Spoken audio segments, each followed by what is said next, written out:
Good morning, everyone, or should I say good afternoon, everyone. We are here to provide an update on the 10 freeway closure, and this is our daily brief. I'd like to introduce myself. My name is Kristen Crowley. I'm the Fire Chief of the Los Angeles City Fire Department. I'll be providing the update of what the LAFD did during this incident. At 12:22 a.m. on November 11th, 2023, the Los Angeles City Fire Department responded to a reported rubbish fire in the 1700 block of East 14th Street in downtown Los Angeles. The first arriving fire companies found a large 200 by 200 foot storage yard with pallets, trailers, and vehicles well involved in fire with buildings that were exposed. The incident was immediately upgraded to a structure fire response with additional resources requested. As firefighters established their hose lines in heavy streams, wind pushed the heat and the flames under the freeway and across the street, igniting a secondary storage yard. The span of the incident covered nearly 8 acres, requiring us to transition into a major emergency structure fire or incident with 26 additional fire resources. Over the next several hours, our LAFD firefighters battled on multiple fronts. Due to the volume of fire under the freeway, they had limited access and faced many challenges so that we could effectively hit the blaze. Meanwhile, our crews simultaneously defended 3 different commercial occupancies that were threatened by fire.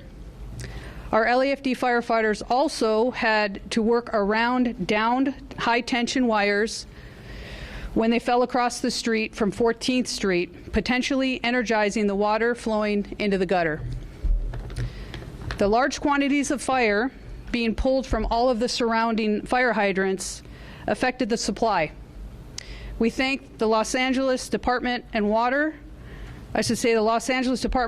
and Power, who responded and assisted both by increasing the pressure to ensure adequate water supply was available, and they also assisted us with de-energizing the downed power lines. Our LAFD heavy equipment operators also responded to this incident, and we utilized our Thermite RS3 robotic firefighting vehicle, and we used excavators as well.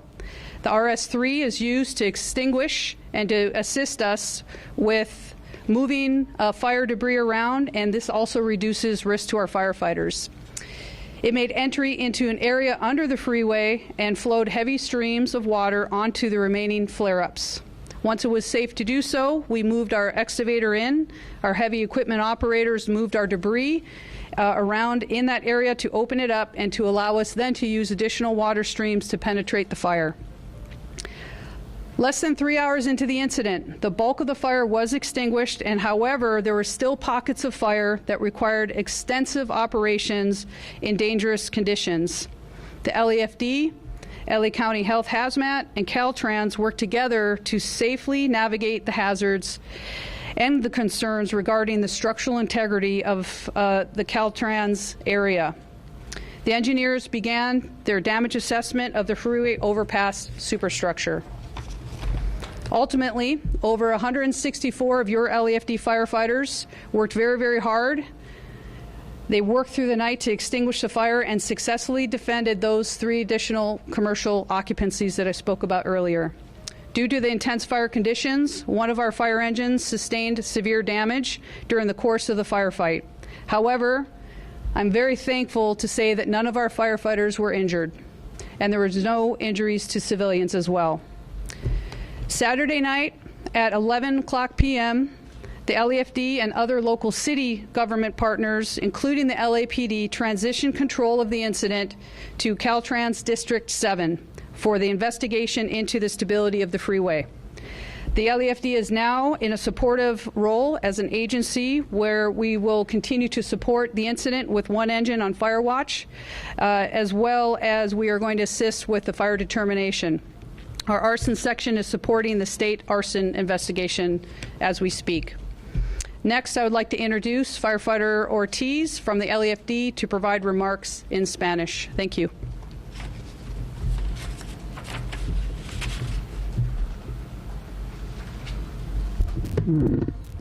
Buenas tardes, mi nombre es David Ortiz, D-A-V-I-D-O-R-T-I-Z, vocero con el Departamento de Bomberos de la Ciudad de Los Ángeles. El Departamento de Bomberos acudió a una llamada de emergencia noviembre 11 a las 12:22 de la mañana. Llegaron a la cuadra 1700 de la calle 14 Este en el centro de Los Ángeles. Encontraron una yarda de almacenaje aproximadamente 200 por 200 pies donde había un incendio que estaba creciendo con rapidez. Este incendio, impelido por los vientos, rápidamente cruzó la calle y comenzó una segunda yarda de almacenaje. Los bomberos activaron sus recursos adicionales y combatieron por varias horas este incendio de bastante intensidad. Tenían limitado acceso debido a que eran áreas aseguradas con cercado y se les dificultó el poder poner agua y penetrar a las zonas donde se estaban quemando debido a la alta cantidad de almacenaje que había. Lo que sí pudieron hacer los bomberos fue defender 3 edificios comerciales en proximidad a este incendio y esos bomberos combatieron este gigantesco incendio de aproximadamente 8 acres con bastante agua y cantidades de mangueras de alta presión y alto galonaje.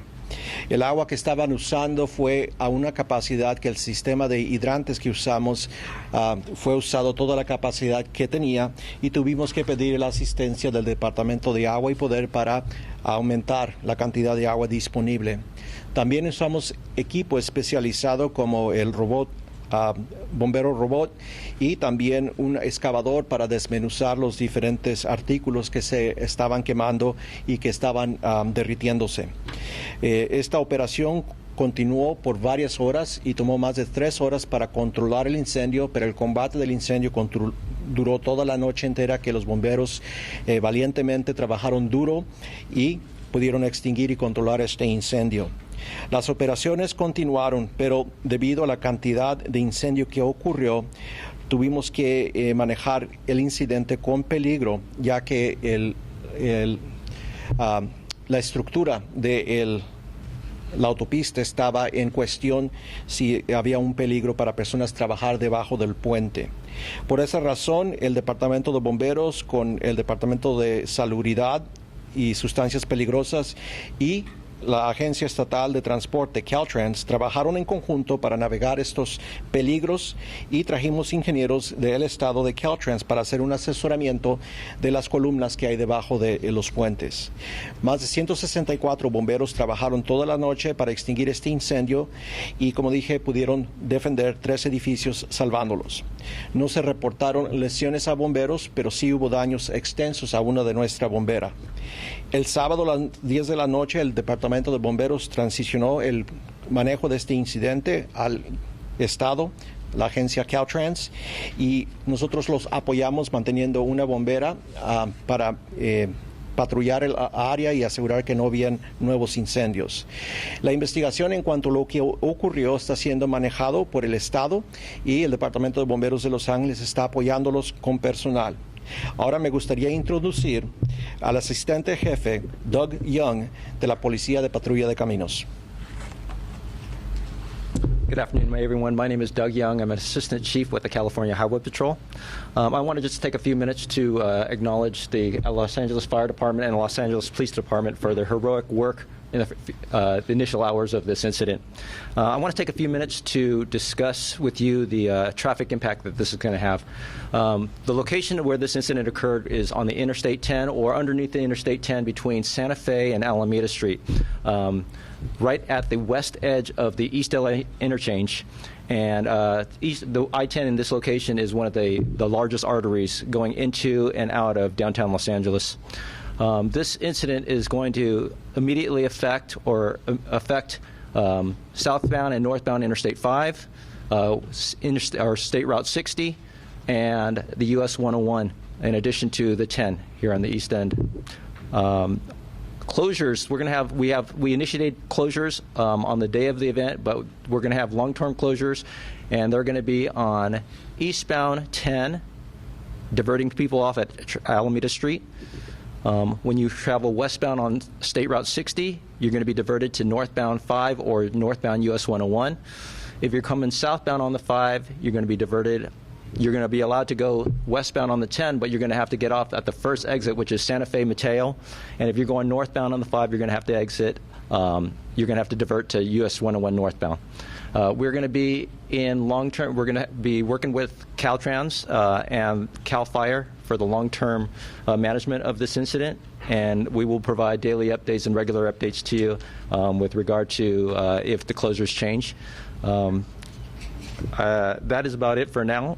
I'd like to next bring up City Deputy of Transit Traffic Update, Lauren Rubio Conejo. Good afternoon. My name is Laura Rubio Cornejo. I'm the General Manager for the Los Angeles Department of Transportation. In the immediate aftermath of the fire, LADOT deployed resources to address and alleviate what we are expecting to be a significant traffic impact to our region. Traffic officers have been on location in the affected area since yesterday morning to provide real-time response and guidance to drivers. It is critical that drivers in the area exercise patience and heed traffic officer instructions. LADOT engineers with our Advanced Transportation Systems and Coordination Center, otherwise known as ATSAC, are making real-time adjustment to signals on surface streets in an effort to minimize congestion in the affected area and to keep traffic moving. Our Special Traffic Operations personnel are working in close coordination with ATSAC and Caltrans to establish dedicated detours on surface streets. These detours may shift as conditions change, but here are the primary instructions for drivers. If you are driving on the freeway through downtown, we ask that you do not exit the freeway onto surface streets to bypass the affected area. Instead, drivers on the 10 are advised to transfer between the 110, 101, and 5 freeways if going eastbound, and the reverse from the 5, the 101, the 110 if going westbound to avoid the affected area. If your destination is within downtown Los Angeles, I strongly encourage Angelinos to consider taking transit options, particularly Metro Rail, as a way to avoid any of the closures and traffic impacts. You can plan a trip using Metro's Trip Planner at metro.net or simply searching Metro Trip Planner on your web browser. If you must drive into downtown, the primary exit and entrance to downtown Los Angeles from and to the east will be on 7th Street. Traffic from and to the west should exit from or to the 110 freeway to get access to the 10 to the west of downtown Los Angeles. Once on surface streets, please heed signs and traffic officer instructions, plan ahead, and please keep posted as we expect to have a more detailed local street detour plan. Our primary goal in this effort is to ensure that the continued operation and safe movement of our streets, Angelinos businesses, and people traveling through the area. We appreciate everyone's cooperation as teams work to address the damage, make repairs, and keep Los Angeles moving. I will now share these comments in Spanish. Buenas tardes. Mi nombre es Laura Rubio Cornejo, gerente general del Departamento de Transporte de la Ciudad de Los Ángeles. Inmediatamente después del incendio, LADOT desplegó recursos para abordar y aliviar lo que esperamos que sean impactos significativos en el tráfico de nuestra región. Desde ayer en la mañana, oficiales de tránsito han estado en el área afectada para proporcionar a los conductores orientación y respuestas en tiempo real. Es importante que los conductores en el área tengan paciencia y sigan las indicaciones de los oficiales de tránsito. Los ingenieros de LADOT, con nuestro Centro de Coordinación de Sistemas Avanzados de Transporte, también conocido como ATSAC, están haciendo ajustes en tiempo real a las señales en las calles adyacentes en un esfuerzo para minimizar la congestación en la área afectada y mantener el tráfico en movimiento.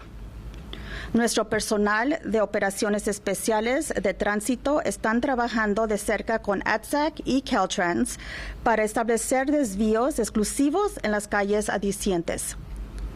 Estos desvíos pueden cambiar a medida que cambien las condiciones. Sin embargo, aquí están las instrucciones principales para los conductores.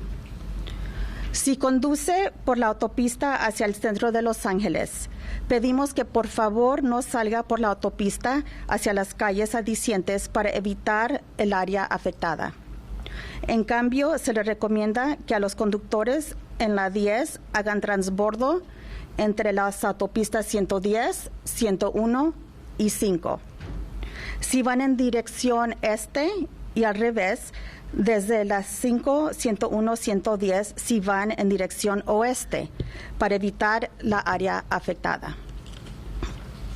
Si su destino es dentro del centro de Los Ángeles, recomendamos a los angelinos que consideren usar las opciones de transporte público, en especial el metro, para evitar de alguna manera cualquiera de los cierres e impactos de tráfico. Usted puede planificar un viaje usando el planificador de viajes de Metro en metro.net o simplemente buscando planificador de viajes en Metro en su navegador web. Pedimos que estén al tanto. Estamos preparando planes para las rutas locales también. Si debe conducir hacia el centro de Los Ángeles, la principal salida y entrada hacia el centro desde y hacia el este será en la calle 7. El tráfico hacia el oeste debe salir desde o hacia la autopista 110 para acceder a la 10 hacia el oeste del centro de Los Ángeles. Una vez en las calles adyacentes, por favor siga las señales e indicaciones de los oficiales de tránsito. Planifique con anticipación y espere retrasos. Nuestro objetivo principal en este esfuerzo es garantizar la operación continua y el movimiento seguro de nuestras calles angelinos, de los negocios y las personas que viajan por el área. Apreciamos la cooperación de todos mientras los equipos trabajan para abordar los daños, realizar reparaciones y mantener a Los Ángeles en movimiento. A este punto me gustaría presentar al señor Tox Omishakin. I'd like to introduce Tox Omishakin. He will address you next. Thank you. Thank you. Good afternoon, everybody. I want to start off just briefly by thanking Mayor Bass and her team for all their efforts in helping us get to today where we can get to work on all the challenges related to what's been closed. Her first responder team, LAFD, LAPD, they've been all hands on deck to help us out at the state. So I just want to thank Mayor Bass for all of, her team and all her staff for all their help. Next, I want to thank Governor Newsom, who, when his team informed him of this incident yesterday, he jumped into immediate action to make sure that we had all the resources that we will need at the state to address this challenge. He immediately worked to, as you all know by now, declare a state of emergency and work with our federal partners, again, to make sure whether it be a process hurdle or financial hurdle that we may have, that we can get those hurdles addressed and move the repair and solutions for the I-10 forward. So again, good afternoon, everybody, and thank you for taking the time to come to this update on the closure of Interstate 10, the Santa Monica Viaduct just south of downtown Los Angeles, following the devastating fire early yesterday morning. The governor, mayor, and I got a chance to tour briefly this morning the site of this fire, and we saw the extensive damage under the freeway. But Caltrans, as some of you may know, has secured an emergency contract to begin restoration on I-10 immediately. Last night, the contractor crews took hazardous material samples and submitted them to the lab this morning. Once this analysis is done, they can start work to remove debris using industry practices for all the type of material that is located under the bridge. Then Caltrans structural engineers will have a clear and safe path to get under the bridge and conduct significant sound tests that are going to be needed. Further hazmat mitigation will continue tonight, and structural engineers will begin more detailed work immediately. I want to emphasize that our efforts on this are going to have to be 24/7 to get this roadway back open. But I'm not going to understate the challenge here. It is significant. The number of columns under this bridge, we're still going through all the impact to the column, to the deck of the bridge. So this is not going to be an easy task for our structural engineers at Caltrans. The safety for the workers and the public is paramount in this project, in this effort. So we strongly encourage everyone to work from home if they can in the coming days. We're also encouraging people to take the train, bus, or carpool if they can, or if they must travel. And as has been noted already by our chief from CHP and our local partners, use I-5, I-110, and State Route 60 around the closure throughout the closure period. Again, I repeat, this is a serious situation for our infrastructure, one that cannot be taken lightly, but I'm confident that our Caltrans team will be able to rise to the challenge and address the issues around getting this facility open.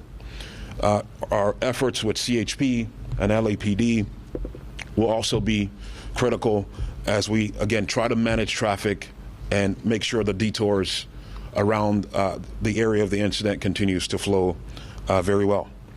I'll close with, again, I want to thank the women and men who've worked tirelessly since this incident happened in the wee hours of the early morning yesterday. They've worked tirelessly around the clock since 12:30 a.m. yesterday. These women and men, first responders, Caltrans, CHP, LAFD, LAPD, all of these folks are heroes in this effort. And I look forward to seeing us being able to deliver a successful outcome in this significant challenge that we have. Up next, a very important partner in opening up this state facility and getting things back flowing, and she's been on the ground as well, again, as I noted already with us early today. Please welcome Mayor Bass. Mayor. Thank you. Thank you. Good afternoon, everyone. Thank you for being here today. To Governor Newsom, let me thank you for your leadership, responding immediately, declaring the state of emergency, and then being with us here today. We're also joined by our state partners, Assemblymember Santiago, State Senator Smallwood Cuevas, and Joan Sawyer are here with us today. And to all of our city departments for recognizing the urgency behind this disaster and working to accelerate the progress in order to repair the 10 freeway. Last evening, Secretary Buttigieg called and wanted me to assure the people of Los Angeles that the White House stands with us as we work to rebuild, and they have committed to ensure us that there will be no obstacle that stands in our way. So our strategy is three-pronged. Number one, ensuring that there is a plan for Angelenos who commute or live by this incident. Number two, working to get the 10 freeway up and running again as fast as possible. Number three, providing as much information as possible to ensure that our communities and commuters are well informed every step of the way. I want to thank Chief Crowley and the hundreds of firefighters that really risk their lives and safety and who battled the blaze for hours. Fortunately, there were no injuries or deaths, but we know the impact that this fire will have on the surrounding communities as people need to drive to work, school, and other activities. After the fire broke, I activated our Emergency Operations Center to attack this issue with urgency. On Saturday, I directed all city departments to immediately plan for how to address increased traffic due to this closure, to best mitigate the impact on Angelenos, and we will continue to urgently coordinate with our state partners to resolve this issue for not only the millions who use this freeway and the adjacent freeways, but also to those who live and work in the surrounding areas. I want to ensure Angelenos that we are working day and night to make the repairs necessary to restore the freeway. For those of you that remember the 1994 Northridge earthquake, Caltrans worked around the clock to complete emergency repairs to the freeways, and this structural damage calls for the same level of urgency and effort. We will continue to provide updates as they come. We plan to have a press conference later today. Our general manager from the Department of Transportation verbally gave the routes, but later we will have charts and more up-to-date information. You can stay informed at emergency.lacity.gov/updates. Please plan for delays and check for alternative routes. Traffic officers are on location to alleviate traffic impacts. Please heed their instructions. Let me just say, Angelenos, a few months ago, we came together in a disaster, in an emergency. And around the city, everyone cooperated, and we were able to go through that what was potentially a disaster, the hurricane, and there were no traffic deaths because everyone in the city cooperated. Angelenos, we need to have the same level of involvement and discipline that we did several months ago. Unfortunately, there's no reason to think that this is going to be over in a couple of days. We cannot give you an estimate of time right now, but as much as traffic is a challenge for all of us in our city, there will be no time like this when we will need to come together and all cooperate until the freeway is rebuilt. And I'm glad now to bring up our governor who will address us. Governor Newsom. Thank you, Mayor, and thank you, Madam Chief, to all our state and local representatives. Thank you for this opportunity to update you on the state's now responsibility to answer the question we're all asking. When the hell is this going to get reopened? That is being assessed in real time. When I say real time, we quite literally just left an hour or so ago the site. As we walked out, our teams walked in, hazmat teams, as well as the investigation teams led by CAL FIRE to determine the cause. Remember, this is an investigation as to the cause of how this fire occurred, as well as a hazmat and structural engineering question. Those are the primary responsibilities now that Caltrans and our team face as we move to address the immediate questions. That said, the second question we all want to answer is, when can we reopen this structure? And that question will be determined on the basis of safety, and that will be determined over the course of the next many hours as the structural engineers working with our fire investigators assess the specific damage.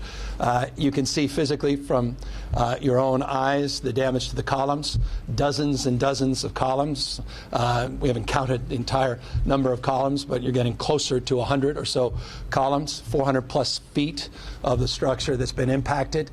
What appears on the outside to be problematic may not be the real problem. It's what lies underneath, and that's the bridge deck, and that's the primary focus now of our investigation, is getting into the bridge deck, looking at some of the wood structure that is part of that bridge deck in that center part, and determine, we believe a lot of that did burn, how that may have impacted that structure. Columns are a problem, but our ability to rebuild that is a much shorter time period than the bridge deck itself. So that's fundamentally the question that has to be determined and answered, is the impact of the bridge deck vis-a-vis the columns themselves in terms of timelines to reopen. Can you open a few lanes?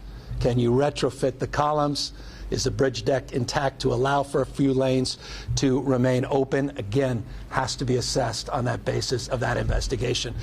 Here's a timeline that's important. By 6 a.m. tomorrow, unless something significant occurs, we will complete the investigation as it relates to the origins of the fire. As I said, the teams quite literally are on the site right now.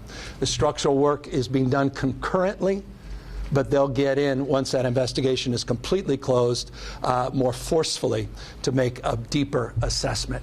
The hazmat problems are real. And as a consequence, we're taking that seriously as it relates to debris removal before our contracting crews get in. Let's make a couple things clear. This is one of those heaven and earth moments. As the mayor rightfully said, this is a 24/7 operation, period, full stop. We are deeply mindful of Northridge in 1994, deeply mindful of the contracting strategies there. Invariably, you'll ask, will you consider contracts that provide incentives? That's being determined in real time. What will those incentives be? That's being determined in real time. What are the economic consequences of this, the impacts? That's being determined in real time. You'll recall the bonuses that were assessed in Northridge were on the basis day in and day out of the daily economic costs to the region. We can certainly assess they'll be substantially greater than they were in 1994. 300,000+ vehicles go through this corridor every single day. It's of significant consequence to the economy, to the health and safety of Angelenos, the impact to our schools, to vulnerable communities. All of that we take very seriously. And we're sober and mindful of the urgency to get this open. It's safety first, it's speed second. The contracting issues are not an issue any longer. That state of emergency waives any consideration in that space for the short run. We already have a contract secured. They're on site, the hazmat contract. It also includes some security. It also includes some traffic mitigation. They're already contracted. They're already on site. The ability now with the state of emergency to work hand in glove with the Federal Highway Administration also has been advanced. And I want to thank, as the mayor did, Secretary Buttigieg, the White House, for reaching out. As you know, the President of the United States will be in California within 48 hours. That's encouraging as well. The White House has appropriately taken this as seriously as it needs to be taken because of the economic consequences and the size and scope and scale of this incident. As it relates to size, scope, and scale, we're also not naive. A more contemporary example of the I-95 in Philadelphia, the great work that was done by my friend Governor Shapiro and the building constructions unions and others that were hand in glove in that operation. Again, another 24/7 operation. We're mindful of the best practices that were advanced in that effort, and we will be advancing similar best practices as it relates to our efforts here, informed by their experience. But I will say this, that is different, I won't say as daylight and darkness, but don't compare the two. The scale of this is substantially greater. The question is the damage substantially more problematic, again being assessed in real time. So there are no rules and regulations that are hindrances to moving this operation forward. There will be none. Contracts are already in place, and let me double down on that. As a proof point, we've already identified 2 million pounds of steel that is available to move in real time. So the supply chain issue specific to steel is not an impediment in the short term. We're already assessing the broader supply chain questions, again, in a worst-case scenario as it relates to this incident. And finally, on the incident itself, I am intimately familiar with this site. Some of you may know that as well because you were with us when we did a large-scale encampment cleanup right on this site in August of last year. I personally participated in that. It was not a press conference. We were there actually doing the work of cleaning up this site. Thousands of sites across this state in the last year and a half have been prioritized with Caltrans. I am very mindful of the thousands that remain to be cleaned up all across this state. But as you know well from the multiple times we've been down here, we invested $750 million in partnership with the legislative leaders here on encampment cleanup grants, working with the cities and counties and taking direct responsibility with Caltrans. and they've been hitting and exceeding their numeric goals. We have a lot more work to do. That said, I'm mindful of the encampments in and around that site we cleaned up, and also mindful of those broader concerns around who is leasing these sites. And are they being monitored? Are they being held accountable? And the answer specifically on this site is yes.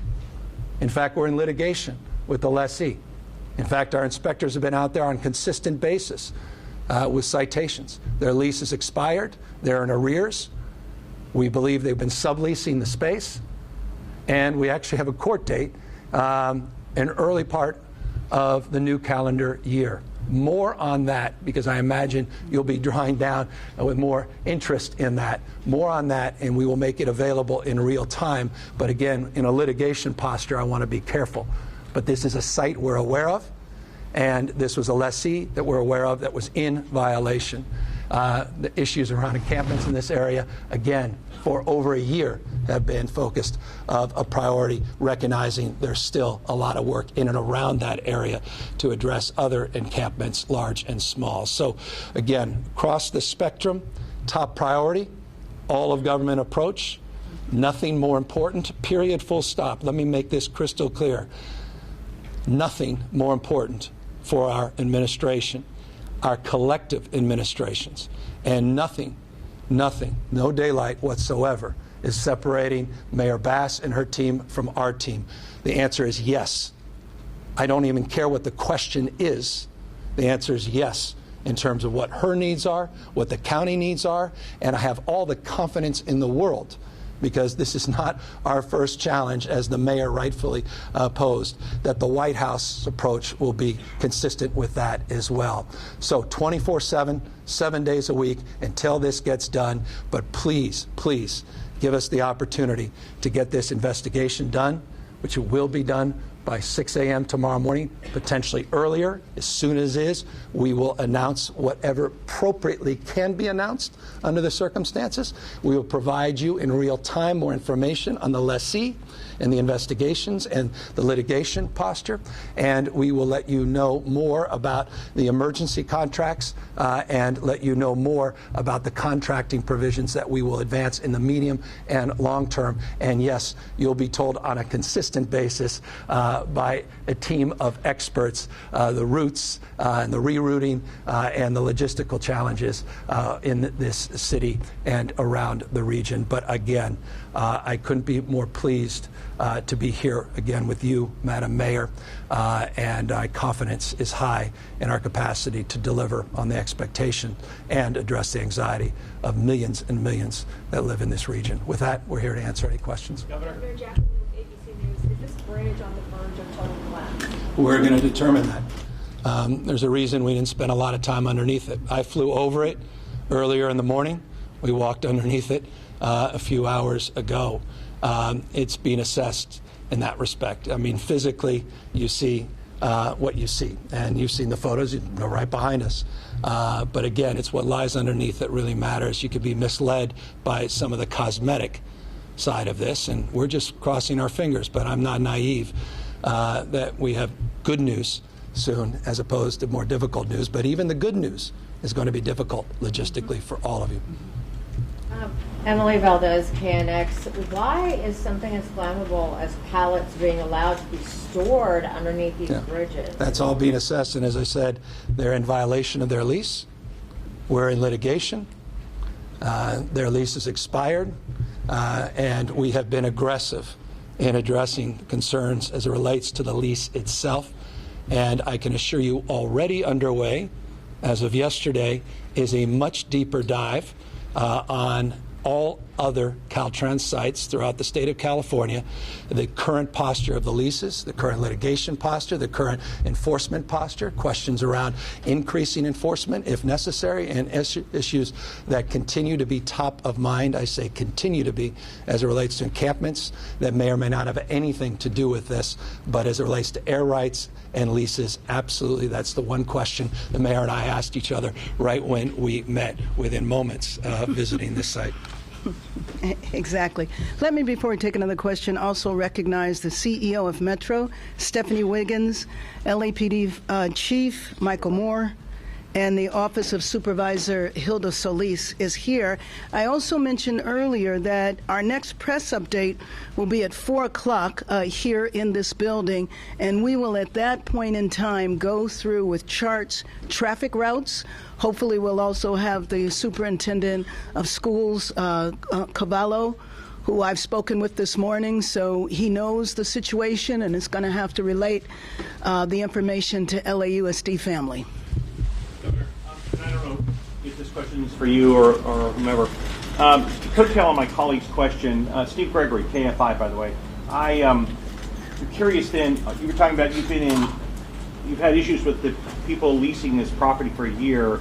Can you talk about which agency issues the citations and what are the consequences? I mean, how far do you let? Well, we're in litigation. We're going to court on this. So the consequences are profound. There's fines. There's legal consequences.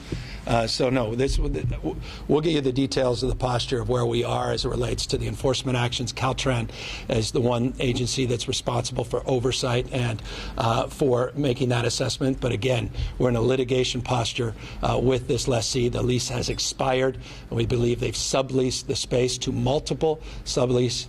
With multiple subleases. That's part of the litigation posture. We're familiar with it, and I want to just clarify something. We were out there separately on encampment cleanups a year ago. As it relates to the details of the first enforcement actions, we will provide that to you once we get those details. We're getting all of that information, and we want to put it out once so we get it right and nothing is misreported. Who's the lessee? The lessee, yeah, that's all part of it. We're going to provide all that information for you in real time. The lessee, the details of litigation posture, the enforcement actions, when they took the original lease. More detail will be provided as quickly as we get it. I want to put it out together, including the name of the lessee. Just to clarify, the pallets were being stored there illegally? Not suggesting that. We'll let you know what those are exactly. There's been violations, and we will provide the details of what those violations are on the basis of the litigation and basis of the fines. Again, the whole purpose of that was to give you a sense of what we know, and then we'll get the details and provide that and make it public to the extent it's appropriate. And I want to be clear, because we are in a litigation posture, and there will be certain legal constraints in that space. And I understand that. How obviously you folks love it. I understand that, and I appreciate the fact you're going to provide more information. But aren't there policies that have to deal with flammable materials in these airspace rentals? Of course. Yeah, absolutely. Yes. And so these would have been the violations? Correct. Okay. Or other violations. So it relates to subleasing or other violations that we will provide more information to you in a very short period. Again, please, I know the need to speculate. You told us. Well, I think it's more important to be transparent about this, and I think you have a right to know. All of us do as taxpayers, but I appreciate, nonetheless, your comment. What's up with all the cars in one of those pictures? It looks like there's a lot of cars were stored there, many vehicles. Excuse me. Yeah, no, I mean, there was, you name it. We saw it stored on this site, including large amount of oranges and other agricultural products, cars. I mean, again, all of that is being assessed, part of the investigation. Folks are in the real time. They're not going to start the bulldozing outside of what the firefighters heroically had to do. And again, thank you, Chief, for what an extraordinary job they did, losing an engine. That's not easy, and thank you to Engine 17 and their crew for their heroism on Veterans Day, nonetheless. Mindful of that, and also mindful that we are aware of no lives, at this moment, no lives were lost in this incident. At the time of the fire, do you know if anyone was living under the overpass? All that's being determined. Certainly next to it and near it. That's not even in question. Again, that's based on intimate familiarity with this site, not just on the basis of the mayor and I walking around and seeing other encampments in and around this site. Is there any plan to clean up the encampments surrounding the site? Well, needless to say, the people evacuated. And I will tell you that the people that we contacted yesterday, last night, and today are now being housed. Okay, how many people? The last count I heard was 16, but it's possible that there's more because LASA and Inside Safe are there right now. What about, is there anybody living residentially in that area? No, this is all industrial. There's no homes in the area. Governor, I wanted to go back. When you were talking about the cleanup when you were there last year, and I remember when you were down there, was that while the place was being leased or prior to being, was it still state property? No, this is adjacent to the lease site. Yes. Yeah, got it. Yeah, go into the clarify. Yeah, thank you. Barry Johnson, KCBS, KCAL. In retrospect, would it be better if the state didn't lease underneath concrete elevated freeways just because of what fire can do to concrete bridges? Okay, just coming on that. Look, Secretary of Transportation. look, just quickly, Tokso Mishakin, Secretary of Transportation. Look, this is a common practice around the country. There are states all across the country that do exactly this type of practice, but based on the conversations that we've been having over the last 24 hours, this is something that's going to be reevaluated from a safety standpoint, whether or not we should continue to do things like this, at least to the point of also looking at what's being stored specifically, vehicles with gasoline under it or wooden pallets, things like that we're going to look at to make sure that whatever agreements we have address whether or not those types of items should be allowed on site. But I'll assure you, this is common practice around the country as far as state DOTs using that right-of-way for storage.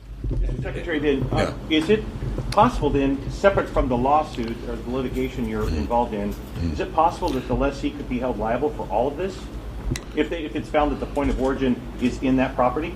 Yeah, don't want to speculate on that at all. As the governor noted, this is in litigation right now. We know who the lessee is. Those are separate issues. Sure. So I'm talking about if, in fact, That's if I may just, that's part of the investigation. We've got a team investigating the determination of how this started. Once we determine how this started, we can then get into questions like that. I just don't want to speculate on a hypothetical. We will determine who's responsible. That's why we have a team of people that's on site as we speak. As it relates, by the way, to the issue of air rights, it is an interesting question because there's been a lot of desire for cities and counties to actually get air rights from Caltrans to build structures, to build homeless communities, and do more to address some of our issues of poverty in this state on these very sites. So the question's the right question. We're already now reviewing those complexities as it relates to existing leases and looking at ways that we clearly can improve the public safety components of those leases going forward. I have one question, curious.